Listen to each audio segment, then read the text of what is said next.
बहुत बहुत स्वागत है प्यारे बच्चों आप सभी का आज की इस वीडियो में। और आज की इस वीडियो में हम डिस्कस करेंगे क्लास 11th का आपका जो सबसे इंपॉर्टेंट सब्जेक्ट है बच्चों, इंग्लिश का, इसी के सिलेबस के बारे में। और ये सिलेबस फरवरी और मार्च के मंथ में आपके जो फाइनल एग्जाम होने वाले हैं, जिसे आप एनुअल एग्जाम भी कह सकते हो, यानी कि वार्षिक परीक्षाएं, इसी के बारे में। ठीक है। और इस वीडियो में सिलेबस के साथ साथ हम आपको ये भी बताएंगे कि फाइनल एग्जाम के लिए आपके ग्रामर के ऐसे कौन कौन से इंपॉर्टेंट टॉपिक्स है बच्चों, जहां से एग्जाम में क्वेश्चन बनेगा, और साथ ही साथ राइटिंग के कौन कौन से टॉपिक हैं ये भी बताए जाएंगे। और सबसे इंपॉर्टेंट, फाइनल के एग्जाम के लिए हम आपको कैसी वीडियोस प्रोवाइड करवाने वाले हैं आने वाले कुछ ही दिन के अंदर, वो भी हम आपको बताएंगे। ठीक है, तो चलो शुरू करते हैं। कोई भी क्वेरी क्वेश्चन डाउट हो तो नो डाउट ये रहना हमारी इंस्टाग्राम की आईडी फॉलो करके पूछ सकते हो कमेंट बॉक्स में भी। ठीक है, और मिड टर्म से भी 10 गुना अच्छी तैयारी अगर आप सभी बच्चे फाइनल एग्जाम की करना चाहते हो तो चैनल को सब्सक्राइब कर लेना, बेल नोटिफिकेशन को ऑल पे सेट कर लेना, और साथ ही साथ टेलीग्राम ग्रुप को जरूर ज्वाइन करना। लिंक आपको डिस्क्रिप्शन में मिल जाएगा, क्योंकि कई बार वीडियो की नोटिफिकेशन आपके पास में नहीं जाती है इसलिए। ठीक है ना, तो लिंक यहाँ पे मिल जाएगा आपको टेलीग्राम पे। तो चलो शुरू करते हैं बिना देरी करते हुए।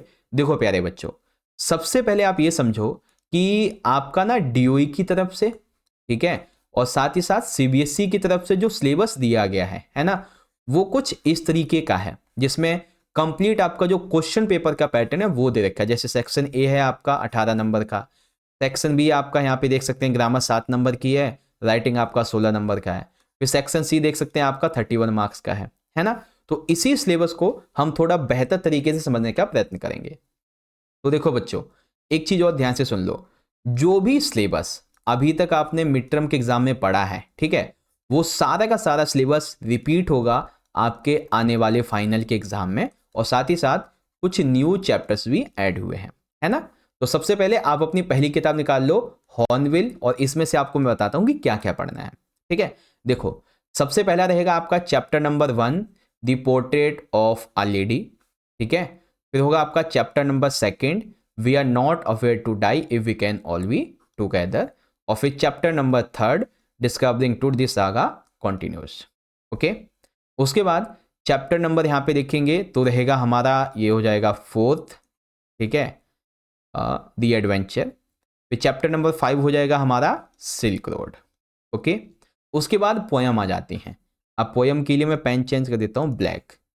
तो सबसे पहली पोएम है हमारी अ फोटोग्राफ। फिर यहाँ पे हमारी सेकंड पोएम आ जाती है द लेबरनियम टॉप। फिर थर्ड पोएम है हमारी the voice of the rain. उसके बाद में ये हमारा है यहाँ पर एक चैप्टर है मूवमेंट्स रोल, ये नहीं आएगा आपका, ठीक है ना। फिर यहाँ पे हमारी चौथी पोएम आ जाती है बच्चों चाइल्डहुड, और फिर आती है पांचवी पोएम फादर टू सन। ठीक है ना। तो हॉर्नबिल किताब का बस सिर्फ और सिर्फ इतना सा चैप्टर है। देखो आपके पास में अगर न्यू बुक्स हैं तो उसके अंदर ये सारे चैप्टर दे रखे होंगे, तो उसमें से ये आपको नहीं पढ़ना है। अगर आपके पास में ओल्ड बुक है ना, तो उसमें कई सारे चैप्टर होंगे, बस उसमें से देख लेना कि आपको ये सब पढ़ने हैं। ठीक है, बाकी अगर कोई भी दे रखा है तो उसे नहीं पढ़ना। ठीक है, अब सेकंड बुक देखो बच्चों, स्नैपशॉट वाली। अब स्नैपशॉट की पूरी किताब आपको पढ़नी है, ठीक है ना, पूरी की पूरी किताब, यानी कि chapter 1 the summer of the beautiful white horse, ये भी पढ़ना है। Second the address, third Mother's Day, and fourth है आपका बर्थ, एंड फिफ्थ है the tale of melon city. सारे चैप्टर आपको पढ़ने हैं। ठीक है, पूरी किताब आ रही है आपकी। अगर कोई एक्स्ट्रा चैप्टर है इसके अलावा तो उसको डिलीट कर देना, वो नहीं पढ़ना आपको। थोड़ा और अच्छे से समझ लो एक बार। देखो हॉर्नबिल के अंदर से अगर हम यहाँ पे बात करें बच्चों, ठीक है, जो आपकी पहली किताब है उसमें देखो आपके चैप्टर कौन कौन से हैं यहाँ पर। ठीक है, ये भी चैप्टर है, ये भी चैप्टर है, ये भी चैप्टर है आपका, ये भी चैप्टर है, और ये भी। बाकी ये पोएम है, ठीक है, ये भी पोएम है, ये भी पोएम है, ये भी पोएम है, ये भी पोएम है। स्नैपशॉट की बात कर लेंगे तो ये आपके टोटल 5 चैप्टर बन जाते हैं, बस हो गया।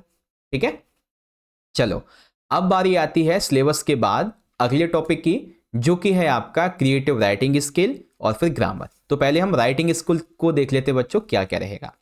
अब राइटिंग स्किल के अंदर ना आपका सबसे पहला जो टॉपिक है वो रहेगा बच्चों नोट मेकिंग का। ठीक है, और ये नोट मेकिंग आपके एग्जाम के अंदर टोटल आती है 8 मार्क्स की। ठीक है, जिसके अंदर नोट मेकिंग जब आप करते हो तो 5 नंबर में आपका टाइटल होता है, नंबरिंग आइडेंटिंग होती है, की और नोट्स होते हैं। समरी आपकी होती है 3 नंबर की। तो बच्चों नोट मेकिंग के लिए मैं एक अलग से वीडियो बनाऊंगा जिसमें आपको सारी चीज़ें बहुत अच्छे से समझा दूंगा।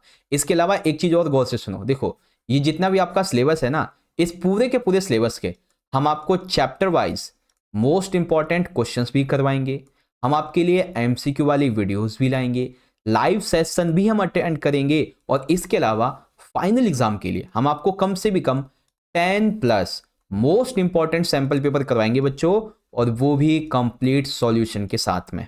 ठीक है ना, तो आप ये समझो फाइनल एग्जाम की तैयारी जो है ना आपकी मिड टर्म से भी 10 गुना अच्छी होने वाली है। बस आप चैनल से जुड़े रहिएगा। ठीक है, तो आपको समझ में आ गया। पहला टॉपिक क्या होगा आपका, नोट मेकिंग का रहेगा। फिर आता है राइटिंग स्किल के अगले टॉपिक्स, जिसके अंदर सबसे पहला जो आपका टॉपिक है राइटिंग में वो रहेगा आपका एडवर्टीजमेंट का। ठीक है, और ये 50 वर्ड में आपको करना है। अब देखो क्वेश्चन कैसा बनेगा, तो आपका छठा क्वेश्चन रहेगा राइटिंग टास्क के लिए कि आपको जो है ना 2 बेसिकली एडवर्टीजमेंट दिए जाएंगे, जिसमें से किसी एक पर आपको लिखना होगा, 3 नंबर का आएगा। दूसरा टॉपिक होगा बच्चों आपका पोस्टर राइटिंग। ठीक है, आपको 2 पोस्टर के टॉपिक दिए जाएंगे, उसमें से किसी एक को आपको लिखना होगा, लिखना यानी कि बनाना होगा 3 नंबर में। फिर तीसरा आपका टॉपिक होगा बच्चों स्पीच राइटिंग। आपको 2 टॉपिक मिलेंगे स्पीच के, जिसमें से आपको किसी एक को आंसर करना है 5 नंबर में। और फिर चौथा टॉपिक होगा आपका डिबेट राइटिंग का। ठीक है, जिसके अंदर आप देखेंगे तो आपको बेसिकली 2 में से किसी एक का आंसर करना होगा 5 नंबर में। ठीक है बच्चों, तो ये हो गई आपकी राइटिंग स्किल की बात।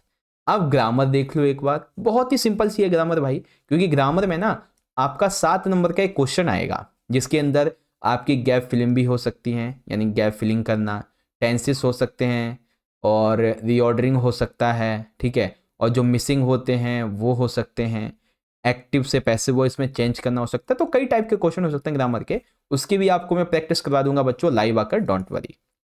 ठीक है, और जितने भी ये मैंने टॉपिक अभी आपको बताए हैं ना, एडवर्टीजमेंट, पोस्टर, स्पीच, डिबेट, इन सभी के लिए मैं अलग से 1-2 वीडियो बना दूंगा, रिवाइज भी करवा दूंगा आपको, जिससे कि आपकी प्रिपरेशन जो है, आपकी जो प्रैक्टिस एग्जाम के लिए अच्छी हो जाएगी। ठीक है, तो चलो 2 मिनट के अंदर एक बार हम पूरा का पूरा सिलेबस रिवाइज कर लेते हैं फटाफट से।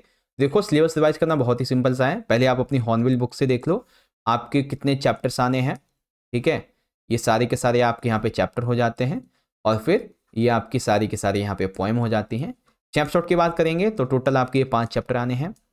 फिर बात आती है हमारी राइटिंग स्किल की, तो इसमें हमारी नोट मेकिंग आ जाएगी सबसे पहले, तो 8 नंबर के अंदर मैं आपको बताऊंगा अच्छे से।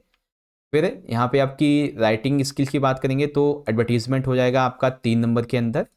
ठीक है, पोस्टर हो जाएगा आपका 3 नंबर के अंदर, स्पीच राइटिंग आपकी 5 नंबर में आएगी, और डिबेट राइटिंग आपकी 5 नंबर में। फिर ग्रामर बहुत ही सिंपल सा है, इसमें कई टाइप के होंगे, गैप फिलिंग, रीऑर्डरिंग, सेंटेंसेस। ठीक है, सारी चीज़ें। ओके, तो बस यही था हमारा आज का ये सिलेबस। और जो मैंने अभी आपको बताया ना, उस बात को भी बड़े ध्यान से याद रखिएगा बच्चों, हम आपको चैप्टर वाइज इंपॉर्टेंट क्वेश्चंस भी करवाएंगे बच्चों। ठीक है, बहुत ही जल्दी एमसीक्यू भी करवाएंगे, आपके लिए लाइव सेशन भी अटेंड करेंगे, यहाँ तक कि कम से भी कम 10 से भी ज़्यादा इंपॉर्टेंट सैम्पल पेपर करवाएंगे बच्चों, वो भी सॉल्यूशन के साथ में बहुत अच्छे से। ठीक है ना, सो डोंट वरी, आने वाली वीडियोस आपके लिए बहुत ज़्यादा इंपॉर्टेंट होने वाली है, बस एंड तक देखा कीजिएगा। वीडियो अच्छी लगी है बच्चों तो इस वीडियो को एक प्यारा सा लाइक जरूर करें, आपका लाइक हमें मोटिवेट करता है बच्चों। ठीक है, और इसे शेयर भी कीजिएगा अपने सभी दोस्तों में, ताकि उनको भी सिलेबस भी पता चल जाए, और जो एक अपडेट बताया आपको फाइनल के एग्जाम के लिए वो भी पता चल जाए। ठीक है, बाकी चैनल को सब्सक्राइब करके बेल नोटिफिकेशन को ऑल पे सेट करके रखिएगा। ओके बच्चों, चलो मिलते हैं आपसे अगली वीडियो में, तब तक के लिए पढ़ते रहिए और अपना ख्याल रखिएगा। बहुत बहुत धन्यवाद। जय हिंद, जय भारत, वंदे मातरम।